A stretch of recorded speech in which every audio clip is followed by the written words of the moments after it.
The escape pod screamed through the void, its hull glowing red-hot as it tore away from the dying Zelani transport ship.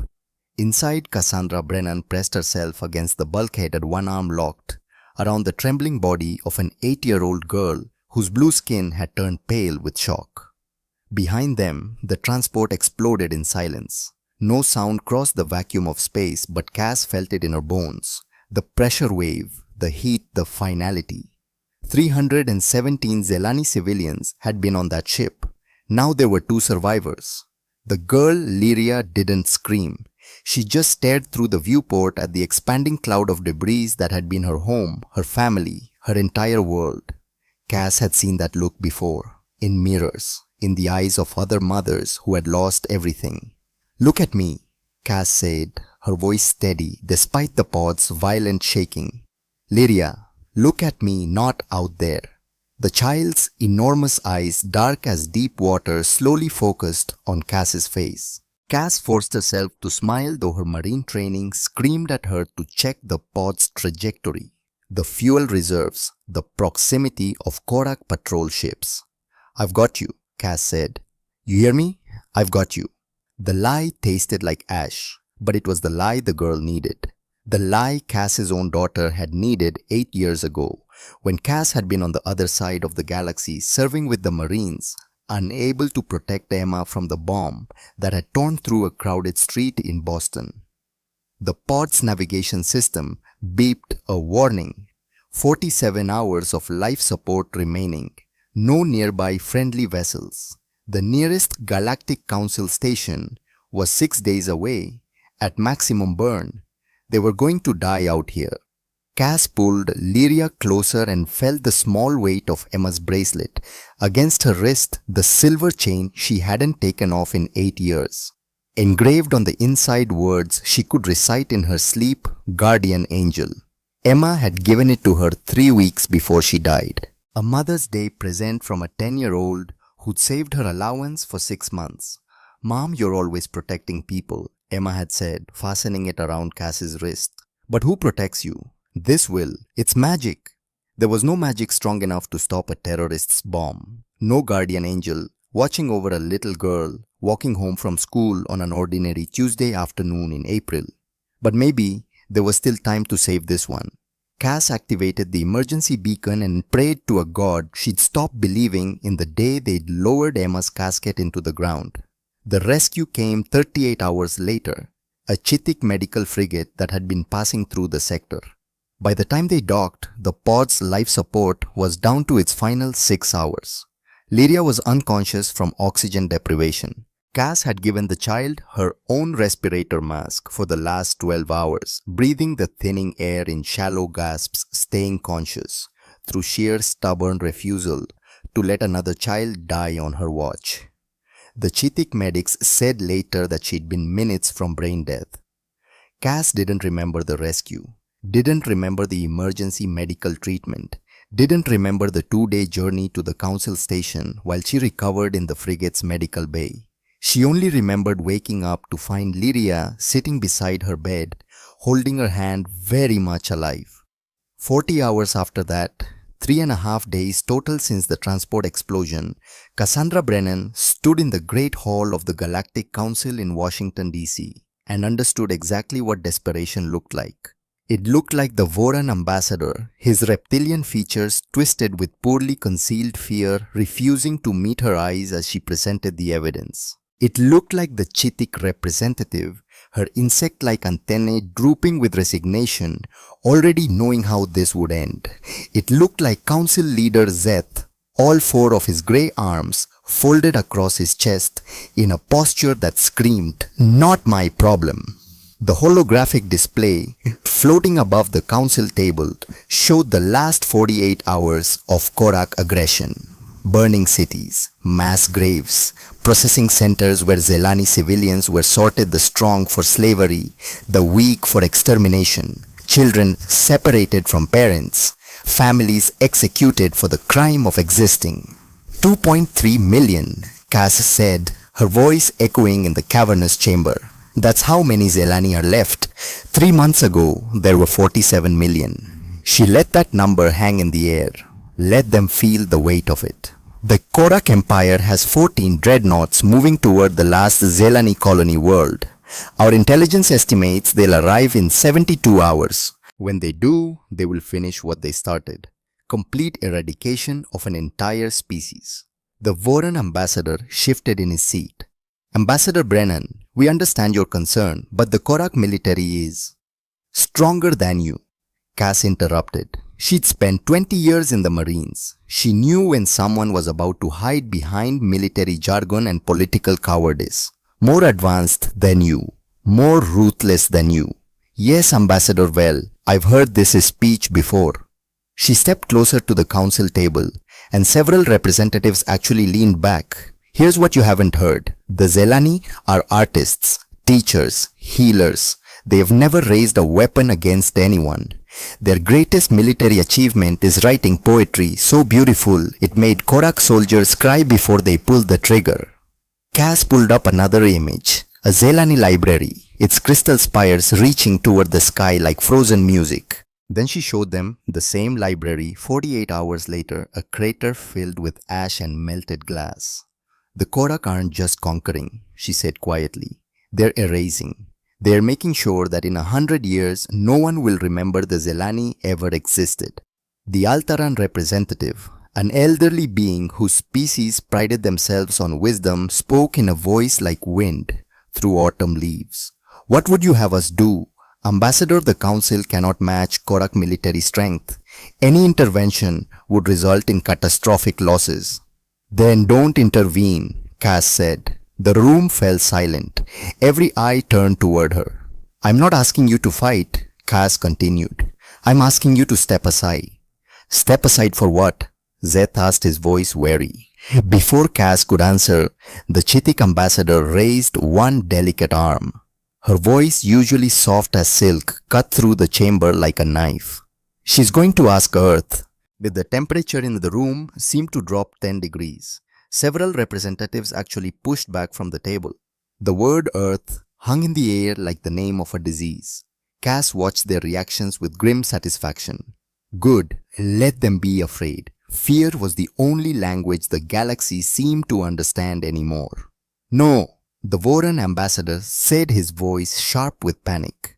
Absolutely not. We all know what humans are, what they're capable of. Death Worlders, someone muttered.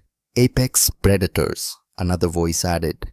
Monsters, the Altaran representative said, and this time there was no wisdom in her voice, only ancient fear. Cass had heard it all before. Every species in the galaxy had the same stories about Earth, about the world where gravity was so strong it crushed most aliens, where the weather could kill you, where the very air burned with oxygen levels that would poison half the council. And about the species that had clawed its way to the top of that hellish planet's food chain through sheer stubborn, violent refusal to die. Yes, Cass said simply. Monsters. But here's the thing about monsters, sometimes you need them. She pulled up a new file on the holographic display. Military records, intercepted Korak communications, strategic analyses from a dozen different council intelligence agencies, all of it pointing to the same conclusion. The Korak Empire has conquered 12 star systems in the last 2 years. They've enslaved 17 billion sentient beings. Their military grows stronger with every world they take. And all of you are hoping that if you stay quiet, stay neutral, maybe they'll pass you by. Cass let her gaze sweep across the assembly. How's that working out? No one answered. Earth has 40 warships, she continued. The Korak have 300. By every strategic analysis, Earth shouldn't stand a chance. But here's what your analysts don't understand about humans. We don't fight fair. We don't believe in honor. We believe in winning. This is exactly why we fear them, Zeth said. Humans have no regard for the rules of civilized warfare. Cass felt something cold settle in her chest. Something that had been there since the day she'd identified Emma's body in a hospital morgue. Since the day she'd realized that all her military training, all her strength, all her guardian angel bracelets meant nothing when a monster decided to hurt the innocent. You're right, she said quietly. We have no regard for your rules. Because your rules let civilizations die while you debate procedure. She closed the holographic display with a gesture that was almost violent. I am formally requesting military assistance from Earth, not as a representative of the Galactic Council, but as ambassador of the Zelani Federation. This request bypasses Council authority and invokes the Treaty of Independent Alliance. Legal chaos erupted around the table. Representatives shouted over each other, citing regulations and protocols. Zeth's 4 arms waved for silence, but no one paid attention. The Chitic ambassador's soft voice somehow cut through the noise. If you do this, Ambassador Brennan, you will be responsible for whatever happens next. The humans will not fight a clean war. They will do things that will give you nightmares. And when it's over, everyone in this galaxy will know that you were the one who unleashed them. Cass thought about Lyria, hiding in the escape pod, her blue skin pale with terror. Thought about Emma, who had never gotten the chance to hide, who had died instantly in the blast, who had been 10 years old and laughing with her friends when her world ended. Thought about 2.3 million Zelani who had 72 hours left to live. I'll take that responsibility, she said. The human response arrived 3 days later. The human response arrived 3 days later, which was by itself impossible. Earth was 47 light years from the Council station. Even with the fastest hyperspace drives in the galaxy, it should have taken 2 weeks for a message to reach Earth and another 2 weeks for a response to arrive. Yet somehow, barely 72 hours after Cass's request, a human fleet materialized at the edge of the system. 40 ships, each one sleek and dark, built for speed rather than intimidation. They moved through space like sharks through water, silent, efficient, and absolutely terrifying. The lead ship docked with the Council station without requesting permission. The airlock cycled, and General Victoria Harlow walked into the reception bay like she owned it. Cass had seen the files on Earth's military commanders, had studied their tactics, their psychology, their history. But nothing had prepared her for the reality of Victoria Harlow in person. She wasn't tall, 5'7" at most, but she moved with the controlled grace of decades spent mastering violence, each step deliberate and efficient. Her platinum blonde hair was pulled back in a severe bun. Her uniform was immaculate. Her eyes were the color of winter ice. She looked perfectly normal, which somehow made her more frightening. Behind her came her senior staff, a weapons specialist with scars on his knuckles and a smile that never reached his eyes, an intelligence officer with red hair and the kind of sharp focus that suggested she saw 3 moves ahead of everyone else, a communications officer who moved like he'd been trained to kill with his hands before he'd learned to talk. They all looked human enough, but there was something in the way they walked, the way they scanned the room, the way they positioned themselves to cover every angle. Something that reminded Cass of documentaries she'd seen about wolf packs, predators, not pretending to be civilized, just waiting for the right moment to stop pretending. Council leader Zeth, General Harlow, said, her voice polite and absolutely devoid of warmth. We received the ambassador's message. We came as quickly as we could. The way she said it made traveling 47 light years in 3 days sound like stopping by a neighbor's house. Zeth's 4 arms shifted nervously. General Harlow, this is unexpected. We were under the impression Earth required more time to consider. We've been considering for 8 months, Harlow interrupted smoothly. We've been tracking Korak movements since they entered Zelani space. Our fleet has been stationed in the outer rim, 12 light years from this station, running what your military would call reconnaissance operations, what we call hunting. She let that sink in. We were already in position, Council leader. We were just waiting for someone to ask for help. When Ambassador Brennan's request came through, we jumped at immediately. 12 light years at maximum hyperspace burn roughly 70 hours transit time. We've been ready for this fight since the Korak fired their first shot at a Zelani city. The room went very quiet. 40 ships, each one sleek and dark, built for speed rather than intimidation.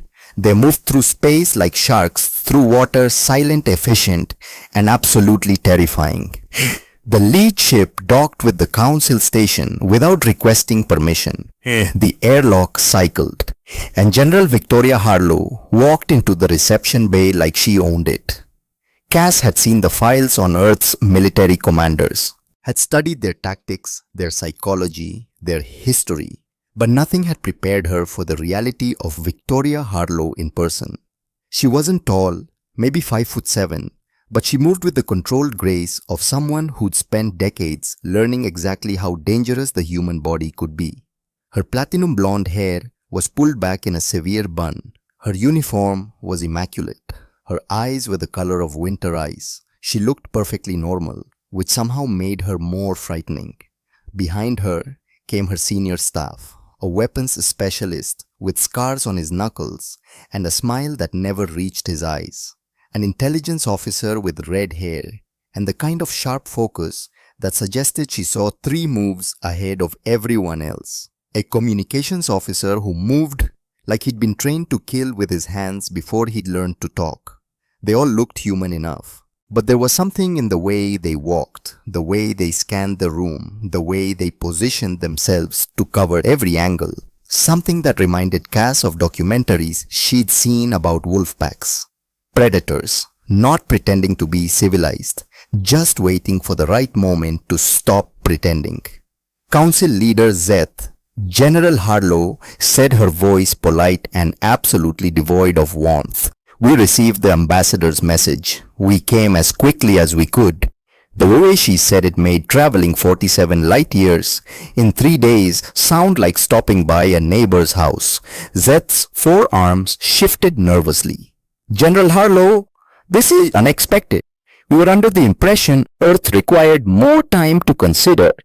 "We've been considering for 8 months, Harlow interrupted smoothly. "We've been tracking Korak movements since they entered Zelani space. We were just waiting for someone to ask for help." The room went very quiet. "You've been watching," the Voran ambassador said slowly. "You knew this was happening and you did nothing." Harlow's ice blue eyes fixed on him. "We did exactly what the Galactic Council did. We watched, we documented, we waited. The difference is, when someone finally asked for help, we actually showed up." She turned to Cass. "Ambassador Brennan, I understand you're the one who made the request." Cass stepped forward, acutely aware that every eye in the room was on her, aware that this moment would define everything that came next. "General Harlow, thank you for responding. The Zelani people are facing genocide. I know what you need," Harlow said. "I've read the reports, 45 million dead in 3 months, 2.3 million survivors, 72 hours until the Korak finished the job." Her expression didn't change, but something flickered in those cold eyes. "Children, yes," Cass said quietly. "They're killing the children. Anyone too young, too old, too weak to work in their slave factories. They're exterminating them." For just a moment, something that might have been emotion crossed Harlow's face. Then it was gone, locked down behind military discipline. "Ambassador Brennan, I need to be very clear about what you're asking for. If Earth intervenes, we will stop the Korak, but we won't do it the way the Council does things. We won't follow their rules about proportional response or honorable combat. We will do whatever is necessary to protect those civilians." Do you understand what that means? Cass thought about Emma, about the moment she'd seen her daughter's name on the casualty list, about the rage that had burned through her so hot and bright it had nearly consumed her, about the cold clarity that had come after the understanding that being nice, being civilized, being honorable didn't stop monsters from hurting children. "Yes," she said, "I understand." "Then let me make this even clearer," Harlow said. "If we do this, you're coming with us." The declaration hit Cass like a physical blow. You opened this door, Ambassador. You asked the monsters to come out and play. So you're going to watch what monsters look like when they're protecting something. Harlow's voice was flat, implacable. "You'll ride on my flagship. You'll observe our operations. And when this is over, you'll be the one who explains to the galaxy exactly what happened and why it was necessary." Cass felt the weight of every gaze in the room, felt the fear radiating from the council representatives, felt the cold calculation in Harlow's eyes, testing her, measuring her, deciding whether she was worth the risk.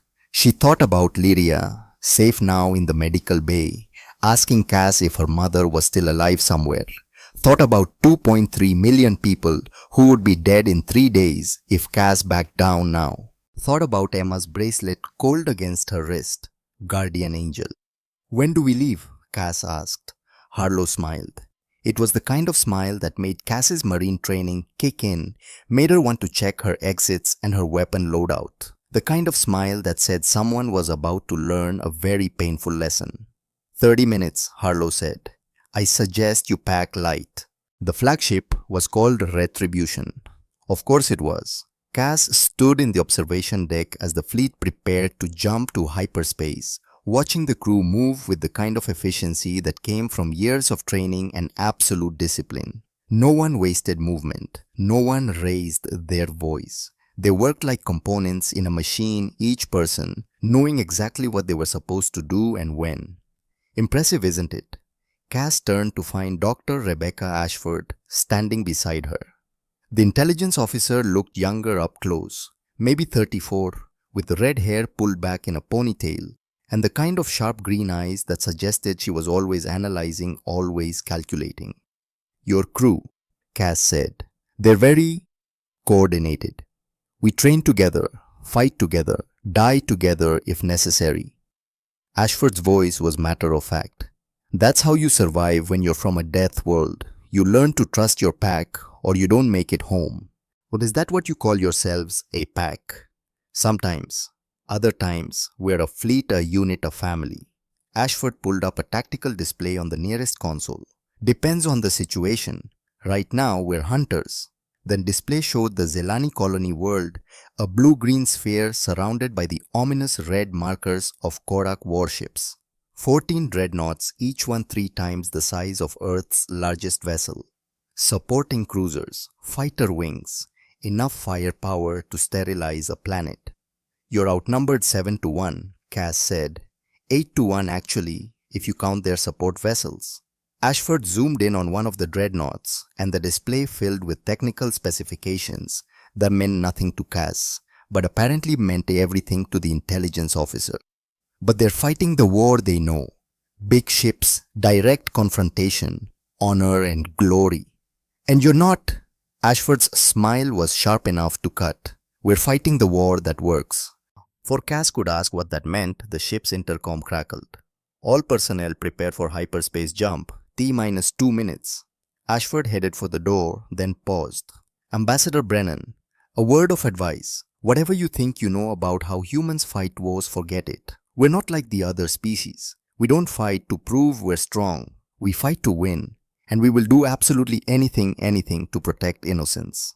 She left before Cass could respond. Cass turned back to the viewport just as the countdown reached 0.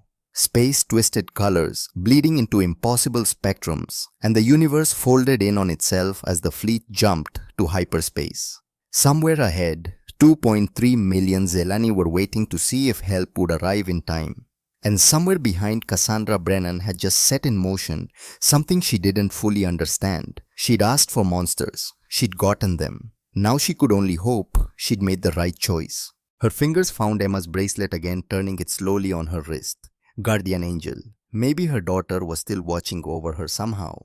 Maybe this was what Emma would have wanted her mother, standing between the innocent and the predators, no matter the cost. Or maybe Cass had just unleashed something that would haunt her for the rest of her life.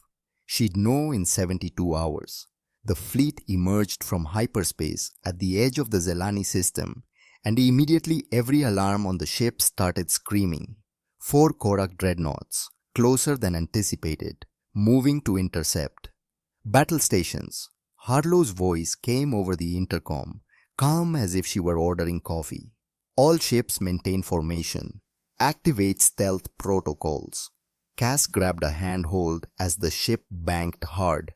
Stealth protocols. They've already detected us. Have they? Ashford appeared beside her again, fingers dancing across a tactical console. Watch. On the display, the human fleet simply vanished. 40 ships gone from Korak sensors like they'd never existed. Electromagnetic warfare, Ashford explained. We're not invisible, we're feeding their sensors exactly what we want them to see, which right now is nothing. The Korak dreadnoughts slowed confused. Cass could imagine the chaos on their bridges, commanders shouting for answers, sensor technicians frantically recalibrating their equipment. General Harlow, to all ships, the intercom crackled. Remember, we're not here to fight a war. We're here to make a statement, targeting solutions on all 4 dreadnoughts. Fire on my mark. Wait, Cass said. You're going to attack. I thought you said you weren't fighting. I said we're not fighting a war. Harlow's voice burned from directly behind her. Cass hadn't heard the general approach. We're solving a problem. There's a difference. The tactical display lit up with targeting data. 4 dreadnoughts, each one marked with precision strike coordinates. Not on their weapons, not on their engines, on their communication arrays. Fire, Harlow said. The Retribution shuddered slightly as it launched missiles, small, fast, nearly impossible to track. The Korak dreadnoughts, still searching blindly for the human fleet, never saw them coming. 4 perfect strikes, 4 communication arrays, destroyed in spectacular explosions. Communications officer, Harlow said calmly, send a message to those ships, text only, make sure they can't trace the source. What message, ma'am? Harlow's smile was colder than the void outside. Tell them, stop killing innocents. This is your only warning. Then, the human fleet jumped to hyperspace again, leaving 4 Korak dreadnoughts, floating in space, unable to communicate with their fleet, unable to explain what had just happened, unable to warn anyone that something was hunting them. Cass stared at the empty space where the dreadnoughts had been, her mind racing. The entire engagement had lasted less than 90 seconds. The humans had appeared, struck with surgical precision, delivered their message, and vanished like ghosts. Welcome to asymmetric warfare, Ambassador, Harlow said. We don't fight fair, we fight smart, and we never ever give the enemy what they expect.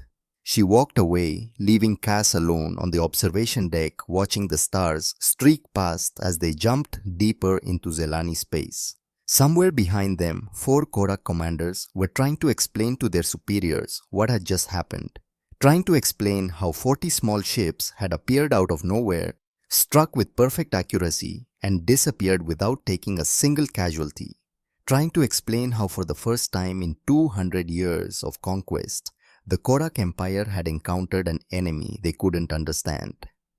Cass touched Emma's bracelet one more time and whispered to the ghost of her daughter, I hope I'm doing the right thing, baby. I hope you'd be proud of me. The bracelet caught the light from a distant star, and for just a moment, Cass could almost believe in guardian angels again. Almost. Cassandra Brennan woke to silence. Not the comfortable silence of a ship at rest, but the predatory silence of something waiting. She'd spent enough years in the Marines to recognize the difference. This was the silence before an ambush, the held breath before violence. She sat up in the small quarters Harlow had assigned her, checking the time. 0347 hours. She'd been asleep for maybe 3 hours, her body still adjusting to the ship's cycle after the hyperspace jump. The door chimed. Before Cass could respond, it slid open. Get dressed, Ambassador, Harlow said from the corridor. You're going to want to see this. 5 minutes later, Cass stood on the bridge of the Retribution, watching something impossible. The Korak dreadnought that had been pursuing them, the flagship of General Vrask himself, a massive warship that could carry 3,000 warriors, was gone. Not destroyed, just gone. Where is it? Cass asked. Excellent question, Harlow said, her voice carrying just a hint of satisfaction. She pulled up a wider tactical display. Here's what Korak sensors are seeing right now. The display showed empty space, stars, nebula, nothing else. And here's what's actually there. Harlow touched a control and the image shifted. Now Cass could see the dreadnought floating dead in space. No lights, no power signature, no life signs active. You killed them. The words came out sharper than Cass intended. They're alive, Dr. Ashford said from her station, fingers dancing across holographic controls. Unconscious, but alive. We flooded their ventilation system with a sedative gas. Took about 40 minutes for it to spread through the entire ship. They'll wake up in 6 hours with headaches and a lot of questions. Cass stared at the dark ship. 3,000 Korak warriors, the Empire's finest, rendered helpless, without a single shot fired. How did you even get close enough to... We've been following them for 3 days, Harlow interrupted. Since before we picked you up at the council station, close enough to touch. They never knew we were there. The implications settled over Cass like cold water. The human fleet hadn't just responded to her request. They'd already been hunting the Korak, studying them, learning their patterns, their weaknesses, their blind spots, waiting for the right moment. General Vrask is going to wake up to a very specific message, Ashford said, pulling up a text file on the main display. Written in perfect Korak script. We've been studying their language for 8 months. We know it better than most of their own soldiers. And the message was short, brutal in its simplicity. We know where all of you are. We know what you're planning. We know your weaknesses. Stop the genocide or we will stop you. The choice is yours. You're not just fighting them, Cass said slowly. You're terrorizing them. We're speaking their language, Harlow corrected. The Korak have built their entire empire on fear. They rule through terror, through overwhelming force, through making their enemies believe resistance is futile. So we're teaching them what real terror feels like. She nodded to her communications officer and a new display appeared, intercept Korak transmissions from across the sector. Cass didn't understand the alien language, but she didn't need to. The panic in the voices was universal. 17 outposts have gone dark. Harlow said, her voice clinical. 4 supply convoys have vanished. We've disabled 3 patrol fleets without destroying a single ship. And General Vrask's flagship, the most powerful warship in the Korak military, just became a floating coffin for 6 hours. She turned to face Cass directly. Their scared ambassador. For the first time in 200 years, the apex predators of the galaxy are learning what it feels like to be prey. Cass thought about the Zelani cities she'd seen burning, the mass graves, the children sorted like livestock. She thought about Lyria's hollow eyes, about Emma's empty casket. Good, she said. Harlow's expression didn't change, but something shifted in her ice blue eyes. Respect maybe, or recognition. Commander Sullivan, Harlow said. Status on the liberation operations. A broad-shouldered man with graying temples looked up from his station. David Sullivan, the fleet's chief medical officer and combat engineer. His hands were scarred from years of field work. His voice rough from too many years shouting orders in combat zones.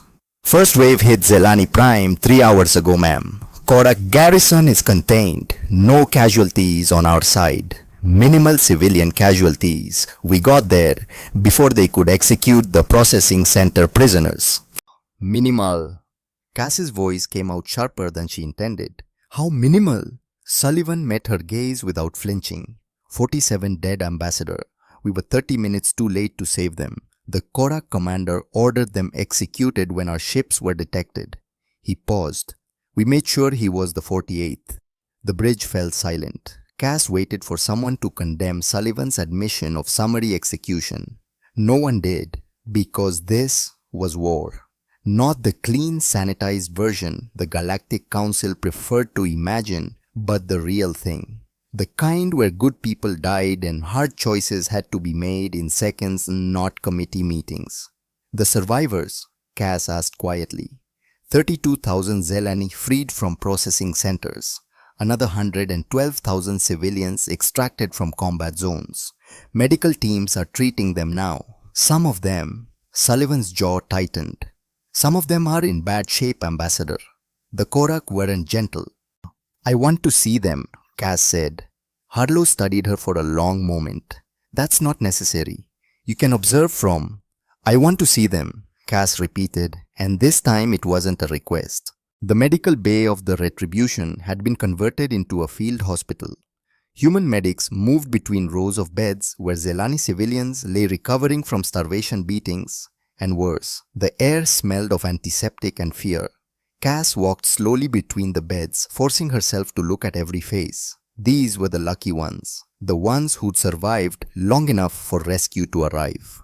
A young Zelani male, maybe 20, with burn scars covering half his body. A female elder whose eyes were empty shock having taken her somewhere far away. A child who couldn't have been more than 6, clutching a human medic's hand like a lifeline. And then Cass saw her.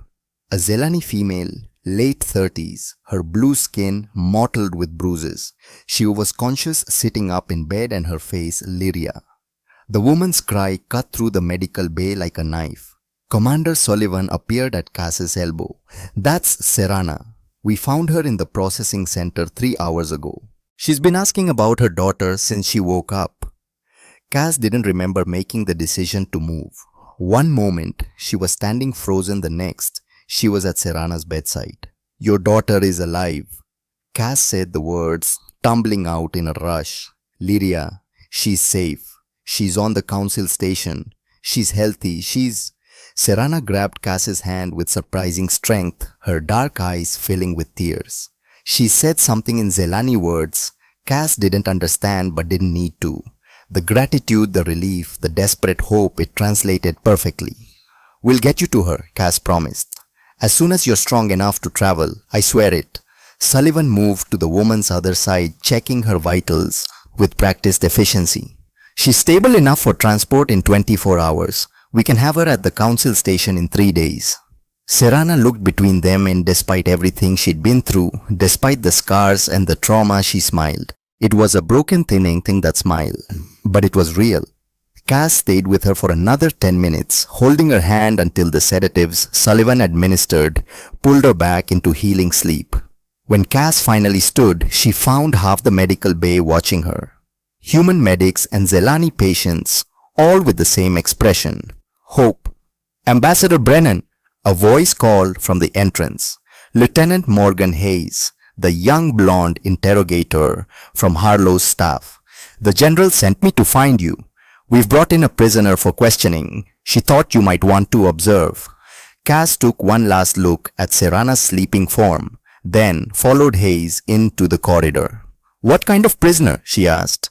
Hayes's expression went cold. "The kind who gives orders to kill children." The interrogation room was nothing like Cass expected. No torture devices, no harsh lights.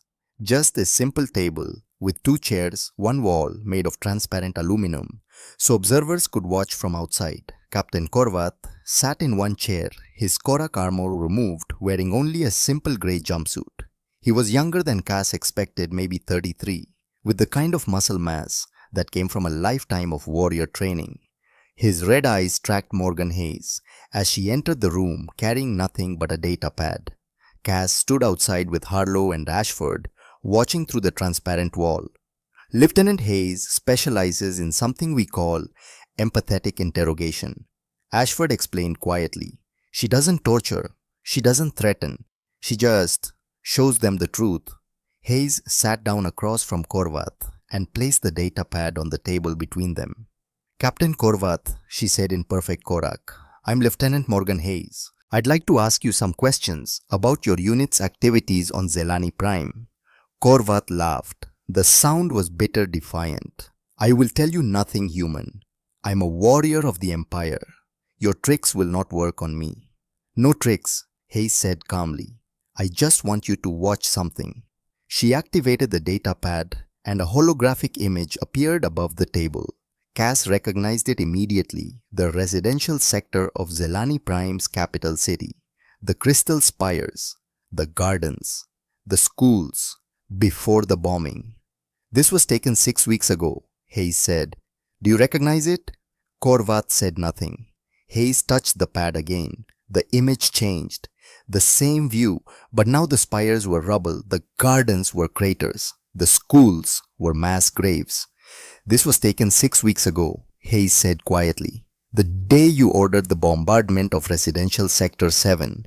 Standard military targets your report classified them as." She zoomed in on specific areas. A school, its colorful walls now blackened and collapsed.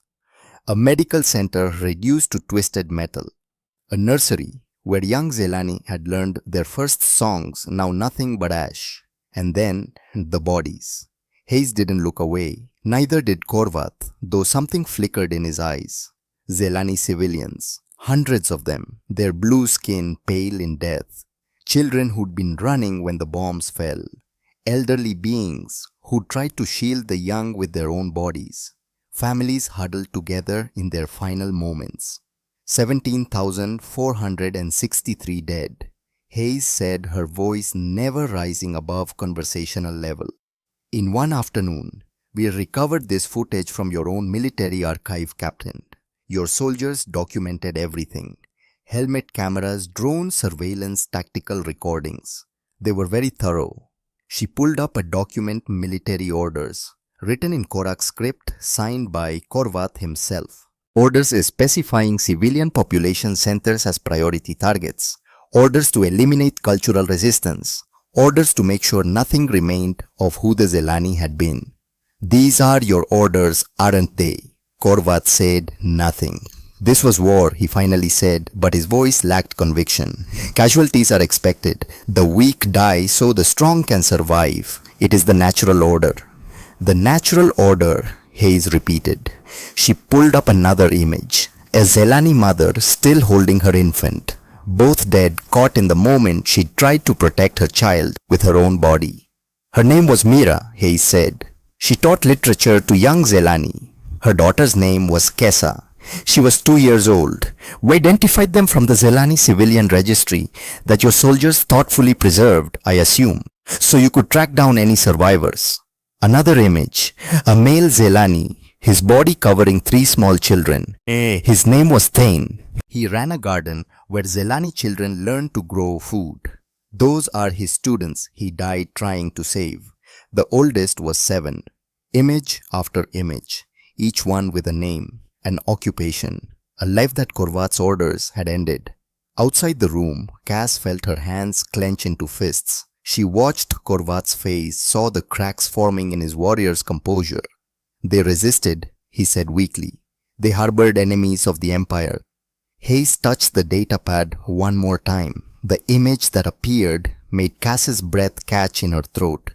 It was Lyria, 8 years old, her blue skin smudged with ash and blood, crouched in a small pocket of space created by a collapsed ceiling beam. The footage was grainy shot from a Korak soldier's helmet camera during the demolition sweep that came after the bombardment.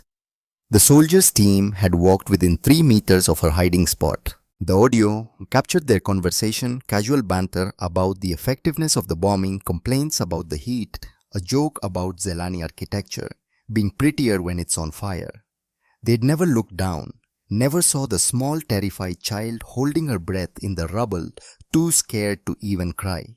Then, Korvath's voice came through the audio transmitted to all demolition teams. Complete sector clearance, no structures left standing, no survivors. Authorization code Korvath 77 Alpha. The soldiers' team had set charges 30 meters from Lyria's location and moved on. When the charges detonated, pure chance, a support beam falling at exactly the right angle had created a pocket that absorbed the blast wave. Lyria had survived because of physics and luck, nothing more. This is Lyria, Hayes said, her voice still calm, still professional, but with an edge of cold steel underneath.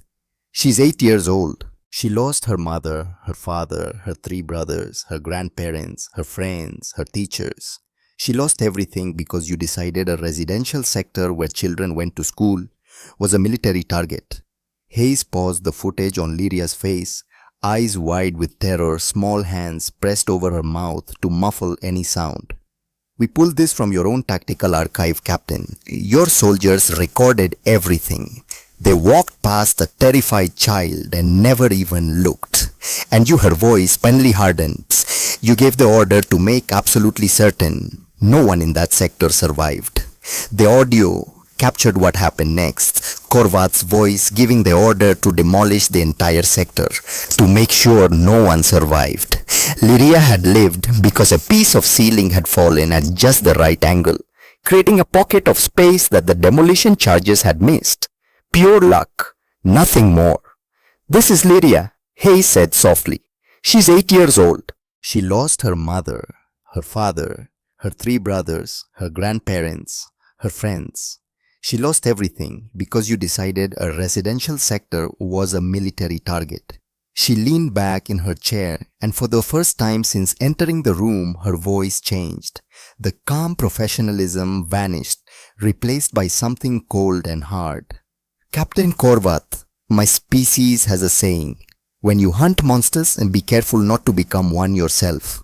But you never hunted monsters, did you? You hunted innocence. You became the monster. Silence filled the interrogation room. Korvath stared at the image of Lyria, and something in his face began to crumble. Not his warrior's pride, something deeper. His certainty, his righteousness, his ability to tell himself that what he'd done was necessary. Outside, Cass felt tears running down her face. She hadn't realized she was crying until Harlow handed her a tissue without saying a word. "Why are you showing me this?" Korvath asked, and his voice cracked. "Why make me see their faces?" Hayes stood up, gathering her data pad. "Because I want you to understand why we're going to destroy your empire," she said simply. "Not for territory, not for resources, not for glory. Because you're a cancer and we're the cure." She walked to the door, then paused. "Your superiors will ask you what happened here. What the humans did to make you talk. Tell them the truth. We didn't torture you. We didn't threaten you. We just made you see what you'd done. And that was worse than anything we could have inflicted." Hayes left Korvath sitting alone in the interrogation room, staring at the frozen image of an 8-year-old girl who'd survived his orders through pure chance. Cass met Hayes in the corridor, Harlow and Ashford following behind. "That was," Cass couldn't find the words. "Necessary," Hayes said. "Korvath is going to provide intelligence on every Korak military operation in this sector. Not because we threatened him, but because he can't live with what he's done. He needs to believe he can make it right somehow." "Can he?" Cass asked. Hayes' expression was bleak. "No, but he'll try anyway, and in trying, he'll give us everything we need to save the Zelani who are still alive." They walked in silence for a moment before Harlow spoke. "Ambassador Brennan, we're approaching the second liberated world. I think you should see what happens after we clear out the Korak." The planet Zelara had been under Korak occupation for 6 weeks. The human fleet had liberated it 12 hours ago using the same tactics, ghost protocols, surgical strikes, overwhelming psychological warfare. Not a single human casualty. The Korak garrison had surrendered without firing a shot. Cass stood in what had been a Korak command center, now converted into a coordination hub for reconstruction efforts. Around her, the transformation was remarkable. Human engineers worked alongside Zelani survivors, clearing rubble and restoring power grids. Medical teams, the same soldiers who disabled warships with ruthless efficiency, now treated civilians with infinite patience. Cooks studied Zelani dietary requirements, preparing foods that the refugees could actually eat. Commander Sullivan directed the operation with the same precision he'd used in combat. But now instead of targeting enemy ships, he was building temporary shelters. Instead of deploying weapons, he was distributing medical supplies. "Ambassador Brennan," Sullivan called, waving her over. "Got someone who wants to meet you." A young Zelani female approached, maybe 17, carrying a data pad filled with architectural plans. Her name was Kira, and she was one of the survivors who'd been pulled from a processing center. "Ambassador," she said in heavily accented but clear galactic common, "the humans asked me to help design the new school. They said I should make it like our old ones before the Korak came. They said our culture should be preserved, not erased." She showed Cass the plans, a building with the flowing organic lines characteristic of Zelani architecture. Beautiful and functional, designed to help children learn and grow. "The humans brought materials," Kira continued, her voice filled with wonder. "Real materials, not emergency supplies. They're building it to last. They said the Zelani children deserve beauty, not just survival." Cass looked at Sullivan, who shrugged. "They're kids. They've been through hell. The least we can do is give them a decent school." Across the reconstruction site, Cass saw a group of human soldiers helping Zelani children plant a garden. Saw medics teaching basic first aid to Zelani adults. Saw engineers training locals to maintain the new power systems. This was the other side of Earth's military. The part the galaxy didn't talk about. Not just the capacity for violence, but the capacity for care, for rebuilding, for treating the people they'd saved as if they mattered. Ambassador, Dr. Ashford's voice crackled over Cass's communicator. General Harlow requests your presence on the Retribution. We've received a transmission from General Vrask. He's ready to talk. Cass took one last look at the reconstruction efforts, at Zelani and humans working together to build something new from the ashes of war, then headed back to the shuttle. The contrast was striking. Humans who could dismantle an empire with surgical precision, then turn around and help children plant flowers. Monsters, the galaxy called them. Guardian angels, Cass was starting to think. Maybe both. General Vrask's face filled the main view screen on the Retribution's bridge. The Korak commander looked like he'd aged 10 years in the past week. His red eyes were bloodshot, his posture less rigid than military protocol demanded. General Harlow, he said, his voice rough. I am transmitting unconditional surrender of all Korak forces in the Zelani sector. The bridge fell silent. Harlow's expression didn't change, but Cass saw her exchange a quick glance with Ashford. That's a significant decision, General Vrask, Harlow said. Your empire has fought for 200 years. Why stop now? Vrask's jaw tightened. Because you're not fighting us, you're dissecting us. You know our every weakness. You've infiltrated our communications, our supply lines, our command structure. You've made us afraid to sleep in our own ships. He paused, and something that might have been shame flickered across his features. And because you've shown us what we've become, the broadcasts you send to every Korak world, the evidence of our crimes, our own people are turning against us. They've seen what we've done to the Zelani, to the Draken, to a dozen other species, and they're horrified. Harlow leaned forward slightly. Your soldiers will be treated with dignity and respect, General. The same dignity you denied others. They'll face trial for war crimes, but they'll receive fair hearings under Galactic Council law. And me, Vrask asked, you personally authorized the genocide of 45 million Zelani. Cass heard herself say. All eyes on the bridge turned to her, but she kept her focus on Vrask's face. You'll stand trial. You'll answer for every life you took. And if there's any justice in this galaxy, you'll spend the rest of your life remembering their faces. Vrask looked at her for a long moment. You're the one who called them, aren't you? The Zelani ambassador who asked Earth for help. Yes, Cass said. Then know this, ambassador. I don't surrender because I fear death. I surrender because I can no longer live with what I've done. Your monsters didn't destroy us with weapons. They destroyed us with truth. The transmission ended. Harlow turned to face Cass. The Galactic Council is convening in 48 hours. They want to discuss Earth's intervention. They want answers about our methods, our capabilities, our intentions. And what are your intentions? Cass asked. Harlow was quiet for a moment, her ice-blue eyes assessing. Walk with me, ambassador. They left the bridge, moving through the ship's corridors until they reached Harlow's private office. The room was Spartan: a desk, a few chairs, and one wall covered with photographs. Cass moved closer, studying the images. They showed Harlow at different ages, different places. In marine dress uniform, in combat fatigues, standing over flag-draped coffins, holding the hand of a young boy in a hospital bed. My brother, Harlow said quietly. Timothy. He was 6 years old when the Oklahoma City bombing happened in 1995. Our father worked in that building. Tim was visiting for Take Your Child to Work Day. Cass's breath caught. They both died, Harlow continued. I was 17. I'd stayed home sick that day. If I'd been healthy, I would have been there too. She touched one photograph gently. I joined the Marines 2 weeks after I turned 18. Spent the next 30 years learning how to stop monsters before they could hurt more families like mine. She turned to face Cass directly. You asked about our intentions. Here's the truth. Earth has been where you are. We have suffered genocides. We've committed them.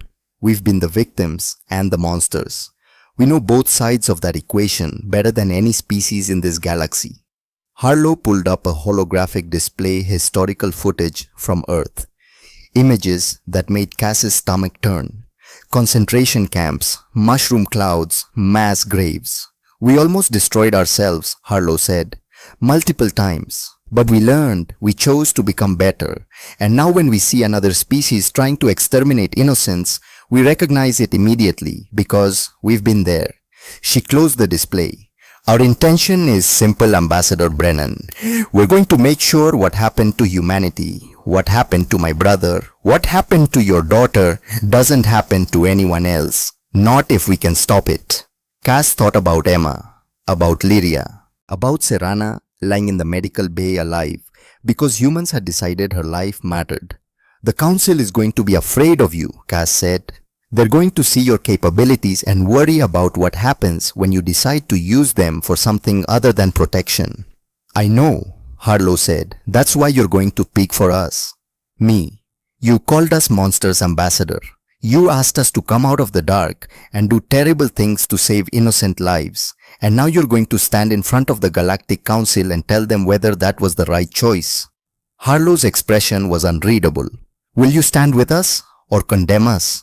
Cass looked at the photographs on the wall, at the young Victoria Harlow standing beside her brother, both of them smiling, neither knowing what was coming. She thought about her own photographs, Emma laughing, Emma sleeping, Emma alive. She thought about Lyria, who would see her mother again because monsters had decided to care. I'll stand with you, Cass said. Not because you're perfect, but because you're necessary. Something shifted in Harlow's expression, not quite a smile but close. Then, let's go face the council, Ambassador. Let's show them what guardians look like. The Lincoln Memorial had stood for over 200 years, a monument to a man who'd held a fractured nation together through its bloodiest war. Now it served as the backdrop for something equally historic, the moment humanity would be judged by the galaxy it had just saved. Cassandra Brennan stood at the base of the steps looking up at the marble statue of Abraham Lincoln. She'd visited this place once before, years ago, holding Emma's hand as they read the Gettysburg Address carved into the stone walls. That government of the people, by the people for the people, shall not perish from the earth. Emma had asked what it meant.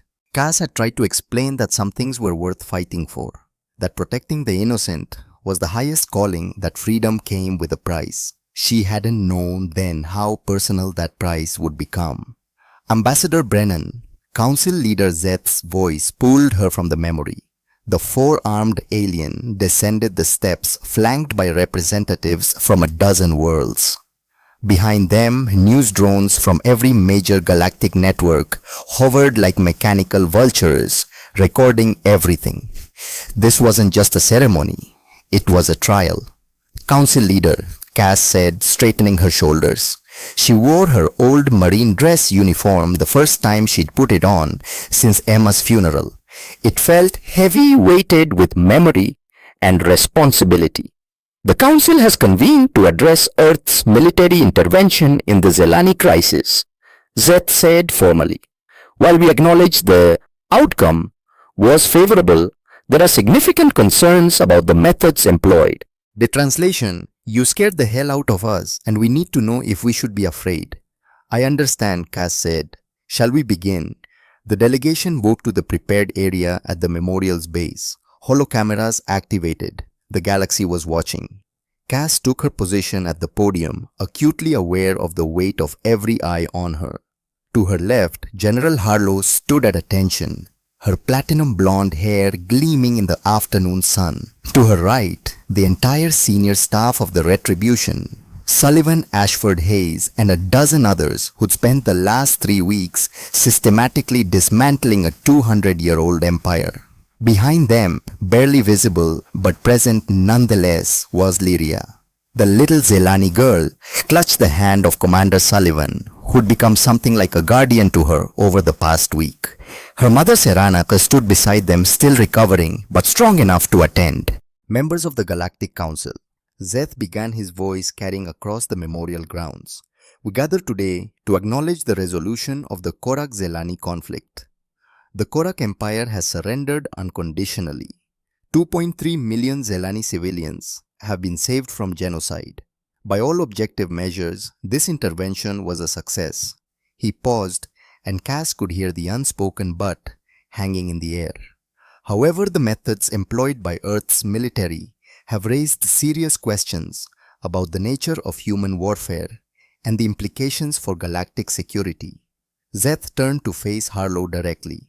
General Harlow, your forces disabled multiple Korak installations without engaging in direct combat. You infiltrated their communications networks, their command systems, their most secure facilities. You demonstrated capabilities that exceed anything in the Council's strategic assessments. That's correct, Harlow said, her voice level. The Council must know, can these capabilities be trusted? What prevents Earth from using these same methods against Council member worlds? Before Harlow could answer, the Voran ambassador stepped forward, his reptilian features twisted with poorly concealed fear. General Harlow, your forces took no casualties during this entire campaign. 0. In 3 weeks of military operations against a superior enemy force, not one human died. That level of dominance is unprecedented. Terrifying even. It should be terrifying, Harlow said calmly, to anyone planning to commit genocide. The Voran ambassador flinched. But who decides what constitutes genocide? Who determines when Earth will intervene? What's to stop you from deciding that any conflict, any political disagreement warrants your intervention? Murmurs of agreement rippled through the assembled representatives. Cass watched Harlow's jaw tighten almost imperceptibly. The general was a brilliant military commander, but she wasn't a politician. She didn't know how to navigate the careful dance of diplomatic language, but Cass did. If I may, Cass said, stepping forward, I believe I can address the Council's concerns. Zeth's forearms gestured acknowledgement. Ambassador Brennan, you were the one who requested Earth's assistance. You observed their operations firsthand. Perhaps you can provide the Council with insight into human intentions. This was it, the moment everything balanced on. Cass could feel the weight of history pressing down on her shoulders, not just the outcome of this meeting, but the future relationship between Earth and the galaxy. She thought about Emma's bracelet still on her wrist. Guardian Angel. 3 weeks ago, Cass began, her voice carrying clearly across the memorial grounds. I stood in this city and made a choice that haunted me every day since. I asked for monsters. I called on the species that every civilization in this galaxy fears. I did it knowing what they were capable of, knowing the reputation they carried, knowing that once I opened that door, I couldn't close it again. She looked directly at the holo cameras, speaking to the billions watching across the galaxy. I want to tell you why I made that choice, and why I would make it again. Cass pulled up a holographic display images from the Zelani worlds before the Korak invasion. Crystal cities reaching toward the sky. Gardens where children learned to make music with light. Schools where the young studied art and poetry and philosophy. This was the Zelani civilization. A people who had never raised a weapon against anyone, who believed that beauty and knowledge were the highest achievements, who thought that if they just remained peaceful, they would be safe. The images shifted, the same locations, but now they were burning. The Korak Empire destroyed 45 million Zelani in 3 months, not in combat, not in war, in systematic extermination. They targeted children because children represent the future. They destroyed libraries because knowledge is memory. They erased art because culture is identity. Shita showed the processing centers, the mass graves, the footage that Lieutenant Hayes had shown to Captain Korvat Zelani, families dying together, trying to protect each other until the very end. I brought these to your council, Cass continued, her voice hardening. I showed you the evidence. I begged you to help, and every single one of you found a reason to say no. The assembled representatives shifted uncomfortably.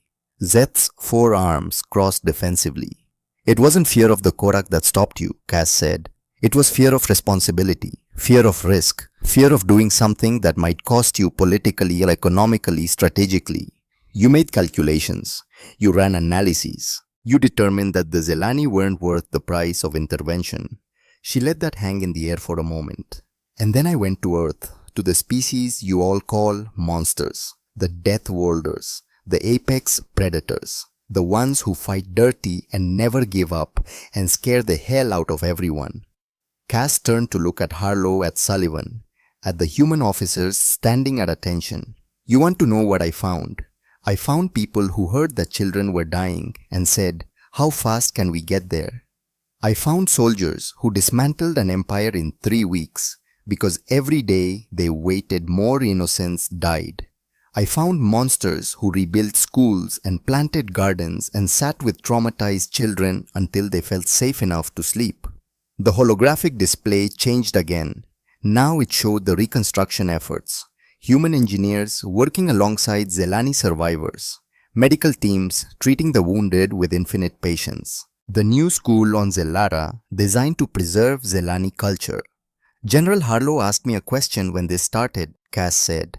She asked if I was willing to ride with monsters, to watch what they looked like when they were protecting something, to stand beside them when the galaxy demanded answers. She stepped away from the podium, moving to stand directly in front of the council delegation.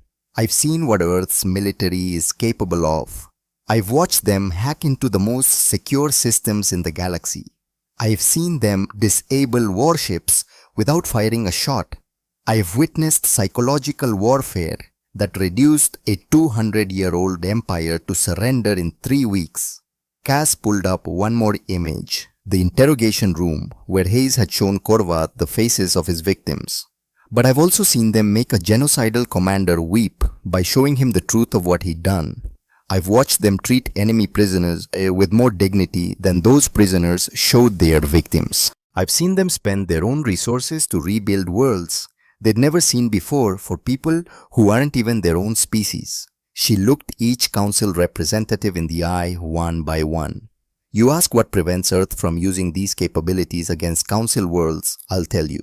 The same thing that made them respond to my call for help. The same thing that drove them to protect children they'd never met. The same thing that makes them different from every other military power in this galaxy. Cass's voice dropped, but somehow it carried even more weight. They remember what it's like to be the victims. She pulled up new images, historical footage from Earth, images she'd seen in Harlow's office, but now displayed for the entire galaxy to witness. Concentration camps with piles of skeletal bodies, cities reduced to atomic shadows, mass graves across continents, the genocides of Rwanda, Armenia, Cambodia, the slave ships of the Atlantic Passage, the indigenous peoples wiped from their lands. The gallery gasped. Several representatives looked away. This is Earth's history, Cass said. This is what they did to themselves. Humans have committed every atrocity the Korak perpetrated against the Zelani. They've been the monsters. They've been the victims. They've stood on both sides of genocide. She later looked at Harlow, and the general's ice blue eyes were suspiciously bright. But they learned. They chose to become better. And now when they see innocents being slaughtered, they recognize it immediately. Because they've been there. Because they carry the scars of their own history. Cass turned back to the council. General Harlow lost her 6-year-old brother to a terrorist bomb. Lieutenant Hayes lost family to violence. Commander Sullivan has scars from wars fought on Earth before they ever reached the stars. Every human standing here today carries the weight of their species' bloody history. They know the cost of looking away. They know what happens when good people do nothing. The memorial grounds were silent, except for the wind moving through the trees. So you ask what prevents them from becoming conquerors? Cass continued. The answer is simple. They already conquered the only enemy that mattered, themselves. They looked into the darkness of what they were capable of and chose to be something different, something better. She walked back to the podium and her hand found Emma's bracelet. 8 years ago, I lost my daughter to a terrorist attack. Emma was 10 years old. She died on an ordinary Tuesday because a monster decided that his ideology mattered more than her life. And I wasn't there to protect her. Cass's voice cracked, but she pushed through. I became a diplomat because I thought I could prevent violence through negotiation, through reason, through appealing to people's better nature. And for years, I watched civilizations debate while innocents died. I watched committees form while children were slaughtered. I watched good people do nothing because doing something was too hard, Too risky, too expensive. She looked at Lyria standing with Serana, both alive because humans had decided they mattered. 3 weeks ago, I stopped being a diplomat and started being a mother again. Because when you're a parent, you don't calculate the cost of protecting your child. You don't run analyses on whether they are worth saving. You just act. You do whatever is necessary to keep them safe. Cass turned to the council and her voice became steel. Earth did what every species in this chamber should have done. They ran toward the screams instead of away from them. They paid the price of intervention without asking for payment. They became the monsters so the Zelani could remain innocents.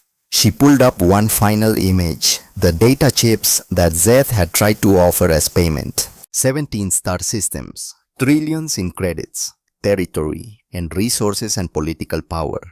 Council leader Zeth attempted to compensate Earth for their assistance. He offered them wealth and territory. General Harlow refused. The assembled representatives murmured in confusion. The Voran ambassador looked genuinely baffled. Why? Zeth asked, and for the first time there was no political calculation in his voice, just honest incomprehension. Why would they refuse payment for services rendered?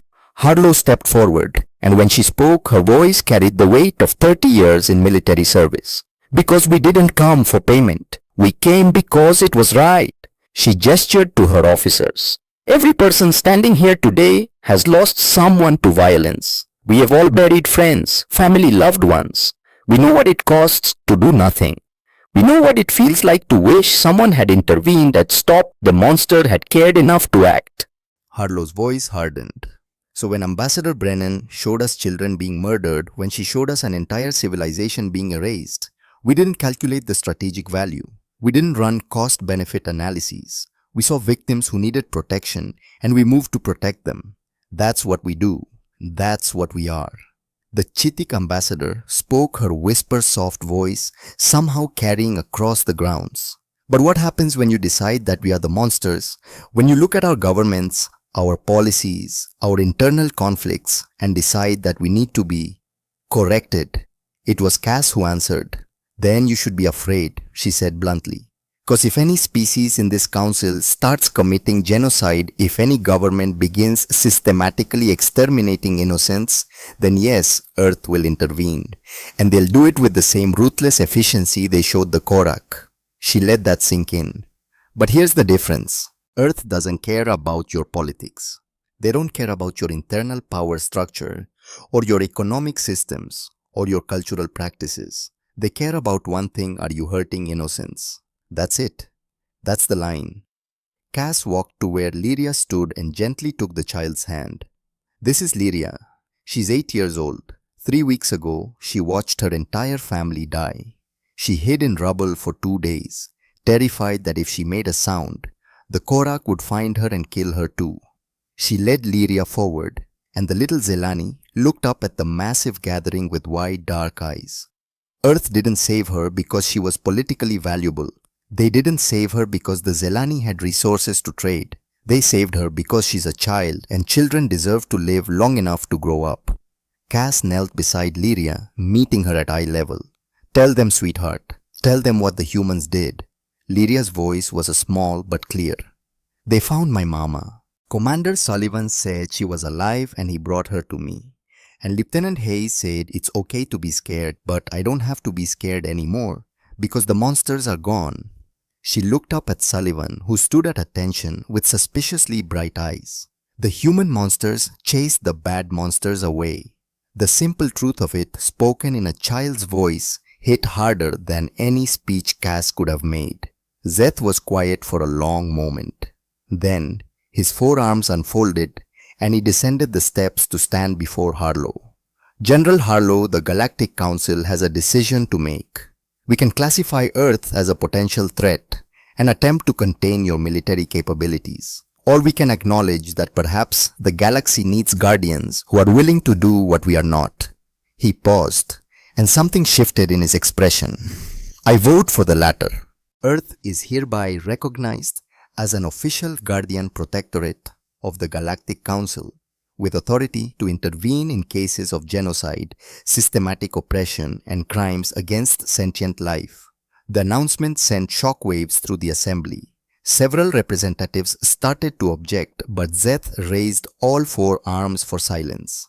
This authority comes with limitations. Earth will report all interventions to the Council. They will not claim territory or resources from liberated worlds, and they will face Council review of their methods. He looked at Cass. And I propose that Ambassador Cassandra Brennan be appointed as the first human ambassador to the Galactic Council, serving as the liaison between Earth and the Council, ensuring that this new relationship serves justice rather than power. Cass felt the world tilt. Council leader You called the monsters ambassador, Zeth said. Now you'll speak for them. Will you accept this responsibility? Cass looked at Harlow, who gave the slightest nod, looked at Lyria, who squeezed her hand, looked at the bracelet on her wrist, guardian angel. Maybe Emma had known all along what Cass was meant to do. I accept, Cass said. The council voted. It wasn't unanimous. The Voran ambassador abstained and several others voted against, but the majority carried. Earth was officially recognized as a guardian protectorate.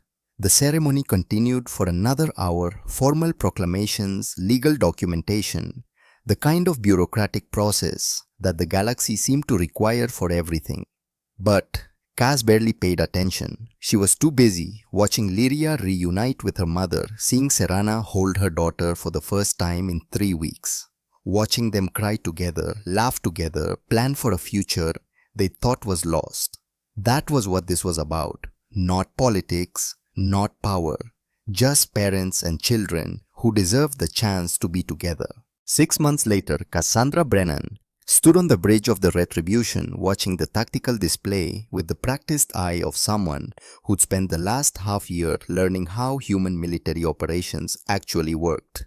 Distress call from the Riel sector, Lieutenant Hayes reported from her station. Slavers attacking a refugee convoy, 78 light years out.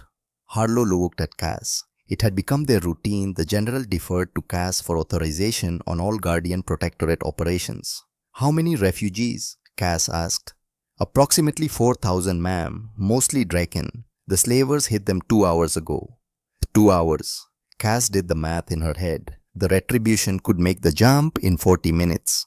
Another 20 to assess the situation. If they were lucky, the slavers would still be there, still confident that no one would respond in time. They were about to learn otherwise. General Harlow, Cass said formally. Earth Guardian Protectorate authorizes intervention. How fast can we get there?